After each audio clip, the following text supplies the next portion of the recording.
On a beautiful tropical island, a few chosen prisoners of the state are sent to Spiderhead, a state-of-the-art penitentiary. These prisoners get to live a comfortable life that includes their own rooms, a list of basic chores, a variety of hobbies, and the freedom to roam around the building in exchange for volunteering for a series of experiments researching chemicals that alter human emotions. Each participant has a small box of these chemicals called Moby Pack attached to their backs, and whenever they're about to be given a new dose, first they must give permission by saying acknowledge. All tests are overseen by genius leader Steve Abnesti and his assistant Mark. Today they're giving a dose of G46 to Ray, who begins laughing like crazy when Steve begins reading really silly jokes. Afterward, Mark begins reading depressing history facts, but the G46 chemical keeps Ray laughing. Steve considers this a success, and as he takes notes on his notebook, he adds a little gold star sticker. The next morning, prisoner Jeff is surprised to be taken out of the building blindfolded for a special test. They give him a dose of N40 before removing the blindfold, and now Jeff sees everything in front of him as beautiful. Jeff doesn't know how to describe it properly, so they also give him a dose of B15 to make him verbose. Now Jeff can describe the gorgeous view with poetic words from the heart, but once they're done and the group leaves, it's revealed Jeff had actually been looking at a nasty contaminated area. When Jeff returns to the facility, he goes to the kitchen to join Lizzie, a fellow prisoner he has a crush on. They're both in charge of the snacks chore, which works perfectly for them because it allows them to chat, bond, and share their experience with the tests while they cook. In the evenings, Jeff likes to spend time in his room drawing incredibly detailed art on an Etch-a-Sketch. This isn't always a good idea because it allows his mind to wander back to the incident that landed him in jail. That night, at a party with his best friend Adam and his girlfriend Emma, Jeff drank too much. Afterward, he and Adam got in a car while intoxicated, and Jeff drove the car into a tree, killing his best friend in the process. For the next test, Jeff is paired up with prisoner Heather. Steve double-checks they had never interacted before and asks if they find each other attractive, to which they answer with only mild interest. However, after Mark gives them a dose of N40, Jeff and Heather start seeing each other as incredibly gorgeous, and they can't stop themselves from getting busy right there in front of the cameras and scientists. When they're done, the couple cuddles and even tells each other I love you. Steve and Mark celebrate the success of N40, but Steve isn't ready to put down a gold star yet because he wants to study the residual effect first. Later, when Jeff goes around serving food, he brings some to Heather and things are awkward between them. They don't even speak to each other, so there's no residual love like Steve wanted.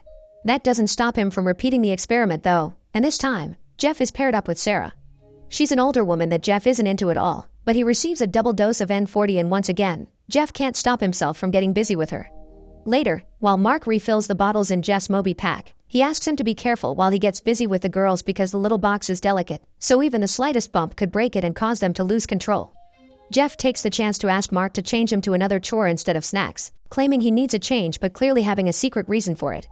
The following day, Jeff is surprised to join Steve and Mark at the scientist's desk for the next experiment. There are 2 rooms today. In one, there's Dave, who keeps eating humongous amounts of food, only stopping to throw up. In the other room, Jeff finds Heather and Sarah. The test is simple. Steve wants Jeff to choose one and give her a dose of darkened flux, which Steve classifies as an agitator that leaves no permanent damage.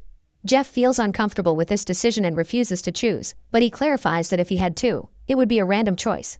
He has no particular feelings for either of them, and he's only refusing because he had been given that chemical before, so he remembers how much he hated it. This is fascinating to Steve, because Jeff had been under different doses when he got together with them, yet the final feelings are still the same. Sometime later, Lizzie approaches Jeff to try to ask about his decision to change chores. However, their conversation is interrupted by the guards, who remind Jeff that today is his free day. Jeff is allowed to leave the facility for a walk and to call Emma, but as usual, he's sent directly to voicemail. He leaves a message apologizing and saying that he misses her, like he always does, but this time, Jeff also tells her about Lizzie. For the next experiment, Jeff is paired up with Rogan, a huge burly man with an aggressive attitude. Jeff has no interest in men and is worried that they'll make him get busy with Rogan, so he refuses to acknowledge any dose, but absolutely nothing happens and they're allowed to leave after a few minutes. It's not hard to put 2 and 2 together, thus Jeff rushes to the scientist's room to confirm his suspicions. Heather had been asked to give darkened flux to Jeff or Rogan, and she chose neither. This also means Heather got busy with Rogan during one of these tests. Furious, Jeff wants to know if everyone is getting together with everyone, and Steve shows him a chart mapping all the connections among the prisoners. Steve explains it's an experimental design mandated by the protocol committee, and he isn't a big fan of it either. When Jeff expresses how uncomfortable he is with the lines this testing is crossing, Steve reminds him he was the one that volunteered, and the alternative is life in an awful state jail surrounded by power-hungry cops. Not wanting to lose the privileges he has here, Jeff apologizes and returns for another test with Rogan. Fortunately, Sarah doesn't give the darkened flux to any of them either. After the test is done, Steve thinks they'll be ready to give it a gold star soon, but Mark is starting to feel uncomfortable with it as well. Steve reminds him this is necessary work in order to make the world a better place, and Mark leaves for his weekend out in a better mood. Later in the evening, Steve gives himself a dose of N42. The prisoners don't know this, but he has a Moby pack on his back as well. Meanwhile, Jeff and Lizzie are having dinner together while Jeff explains how awful Dark & Phlox makes you feel. Lizzie takes his hand and asks why Jeff changed chores. Jeff tells her this place messes with his head and sometimes he forgets who he used to be before coming here, but when he's with her, he really feels like himself. The next Monday, Steve decides to take the risk and asks Mark to give him a triple dose of the chemicals. Jeff comes over for today's test and catches them on the act, and since the scientists quickly put everything away, Jeff doesn't comment on it. For the next experiment, Steve tells Jeff that the committee has ordered them to continue with the Dark & Phlox testing, so Jeff has no choice but to give Heather a dose. Because he's under the effects of the chemicals, Steve is more aggressive with his techniques, reminding a hesitant Jeff that Heather is a prisoner because she's done some awful things in the past and that at least they've chosen him to do this instead of Rogan.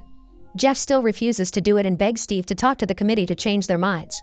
Steve leaves the room, pretending to go to call the committee, but actually, he goes to the kitchen to grab some coffee and chat with Lizzie for a while. When he returns, Steve lies to Jeff, saying the committee refuses to change their minds and Jeff must proceed with the experiment if he doesn't want to get kicked out of the program. Seeing as he has no other choice, Jeff accepts to give Dark & Phlox to Heather, who immediately begins feeling excruciating pain. Mark also gives Jeff B15 to make him verbose. Now Jeff has to describe all the ways Heather is panicking, how guilty it makes him feel, and how he still doesn't love her. In her panicked flailing, Heather bumps her back against the wall and breaks the Moby pack, causing the Dark & Phlox to flood her. Heather gets awfully violent, to the point where she breaks a vase and uses the pieces to end it all before Mark can get there to stop her. Steve runs out of the room to check on her and drops his keys in the process, so while he and Mark argue about what happened, Jeff takes the chance to do some snooping. With the keys, Jeff gains access to Steve's notebook and finds many interesting things. First, there's a chemical formula called OBDX on a piece of paper with the Amnesty Pharmaceuticals logo at the top. This means there is no committee. Steve is the owner and boss of a private operation. Next, Jeff finds a bingo card full covered with gold stars except for two numbers, 6 and 40. By peeking under the stars, he realizes the numbers match all the different chemicals they've been testing. N40 doesn't have a star yet because it hasn't achieved true love, and B6 is what Mark refills in everyone's Moby Pox. Before he can look any further into it, Jeff notices Steve is coming back and puts everything away, throwing the keys back on the floor not to be discovered. Later, Mark asks Steve to report this, but Steve refuses. Reporting the incident will only get them shut down, and they already crossed the line a long time ago, which means it's too late to give up. Afterward, Steve goes to see Jeff, but not even the most prepared speech can make him feel better, so Steve goes for another tactic by sharing the chemical they had tested on Ray. Both men enter a laughing fit they can't get out of, not even when Steve suddenly shares he was abandoned by his father as a child. Jeff wonders why Steve never leaves the facility like Mark does, and Steve answers he can't because this project is his one true love. The next experiment is for Lizzie, who is given a chemical that makes her extremely phobic and she panics at the sight of a mere stapler. Afterward, she shares her trauma and shame with Jeff.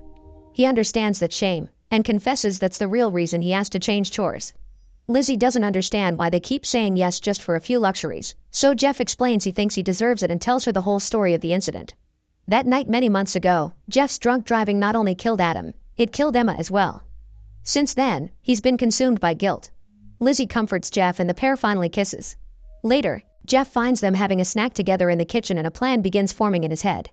When he looks at the security footage and sees Jeff has been sketching Lizzie, Steve confirms he's on the right track and goes to bed after dosing himself with N40 again.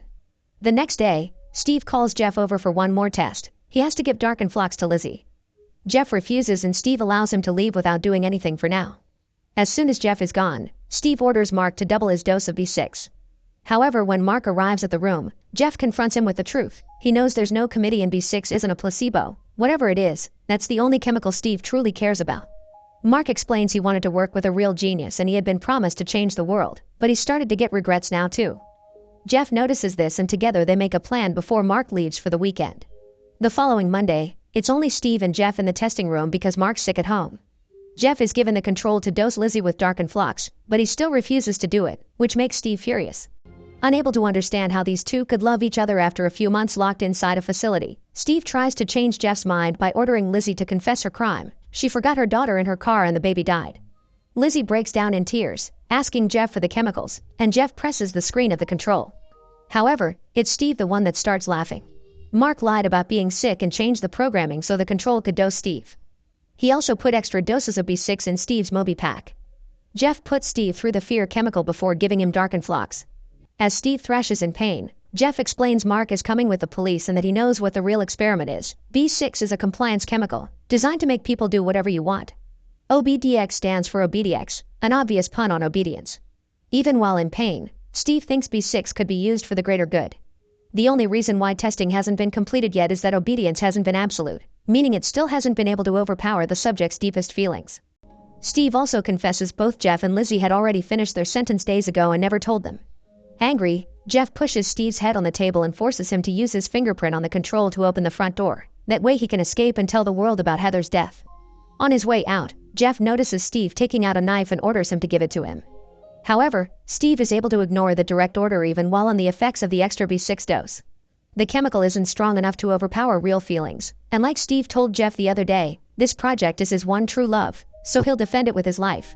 Steve hits Jeff and steals the control to give Lizzie 4 doses of Darkenflox, which immediately makes her go crazy. Jeff attacks Steve, making him drop and break the control in the ensuing fight, but by pushing him against the wall he also breaks Steve's Moby pack. The sudden rush of chemicals weakens Steve, giving Jeff the chance to push him away, steal the keys and run to check on Lizzie. Fortunately, it isn't too late. Jeff helps her to breathe again, and he also uses the keys to open her Moby pack and remove all the chemical bottles. Lizzie apologizes for not confessing her crime before, but Jeff tells her not to worry because he still loves her. The duo gets ready to escape the facility, so Steve makes an announcement. If the other prisoners don't want to lose their privileges, they must stop Jeff and Lizzie. Steve also sees on the security cameras that the police are approaching the building, so he grabs as many vials of the chemicals as he can and leaves as well. On their way out, Jeff and Lizzie use teamwork to fight off Sarah and Ray. Dave tries to stop them too, but Lizzie easily avoids a confrontation by giving him the keys to the pantry.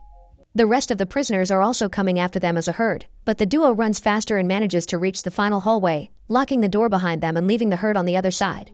By the time they make it outside, Steve is already leaving on his private plane, so they grab a motorboat and leave as well. Mark is with the cops in their boats and watches Steve fly away, but thankfully, he doesn't have anything to worry about. The N40 has taken over Steve's mind, so he can only see a gorgeous sight ahead of him instead of a mountain, causing him to crash the plane against it. Jeff and Lizzie also see the explosion and laugh at the irony as Jeff reaches the most logical conclusion. There's no chemical for self-forgiveness. It's something humans must achieve by themselves. Make sure to subscribe and turn on notifications so you can watch more videos like this. Thanks for watching.